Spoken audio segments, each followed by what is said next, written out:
I'm going to guess that by clicking in this video, you've either played Breath of the Wild in the last week or not in the last months. Now, I fall into the second group. I last played when I sold my Switch heartlessly for my PS4 just before lockdown. Before that, I'd sunk hundreds and hundreds of hours into the best game I've played.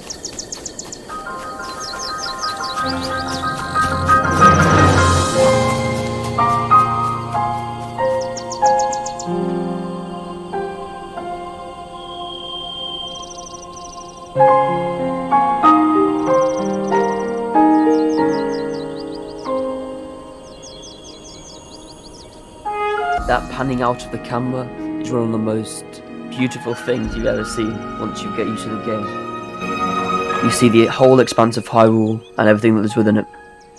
You then see the old man sitting by his fireplace, who you then go and speak to. You then go kill a couple of these weird little bokoblins. You then go kill some big metal animals. You then kill Ganon, and the game's over. But between all of those little steps is, at the very least, the most immersive experience I've ever had.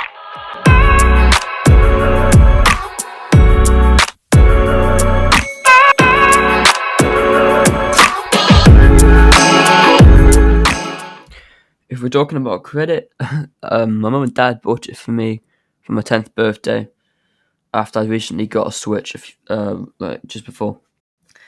I instantly loved the game. I was awful at it, but it provided me, I guess, an escape, you know?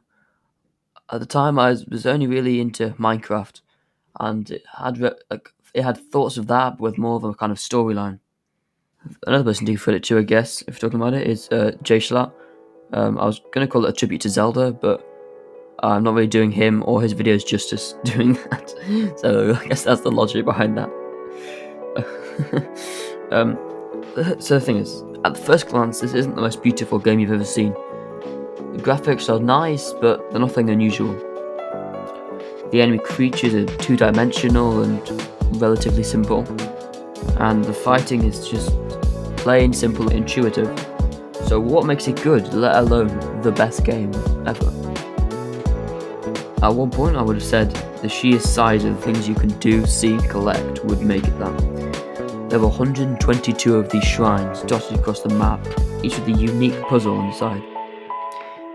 There are 900 korok seeds, which are all also just, everywhere. There's 6 main boss battles, 8 villages, and so much more.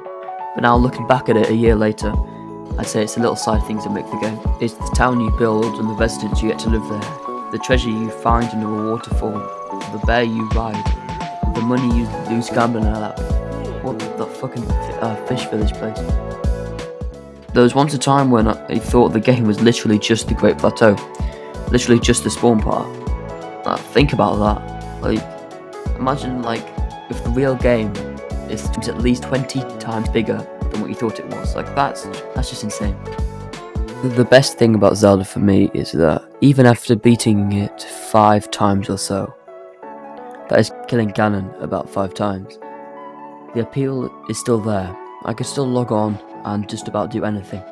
Even just the mindless killing of the enemies was still a fun experience that just did not grow old. And although I might have defeated the main guys and knew all the storyline, even just talking to the NPCs around you was still a fun thing to do. And that's what separates itself from pretty much any other game I've played. Most of the time you finish the storyline and the game's over. I'm about to play for another few hours, but the game is then over. Over 3/4 of my time playing it was after I defeated Ganon for the first time. You can't really imagine that with pretty much any other game.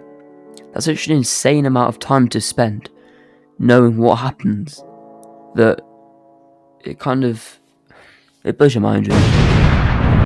No, this is the part where I refine my Switch and continue my 120 shrine world. But I won't. Ever. I sold my Switch with a factory reset. My Zelda game's long gone. All I have left is this poster in my room, which has been sitting there for a good couple of years now. I think that's quite a sobering thought, to know that you'll never play a world where you have hundreds of hours on.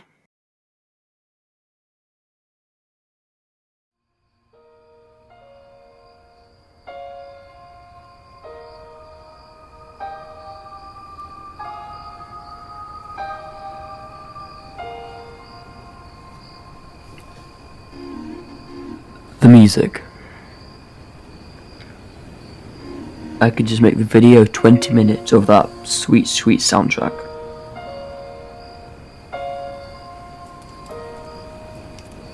But I'm not going to do that because I'm not a total scumbag. Hopefully I'll be able to play Zelda again someday.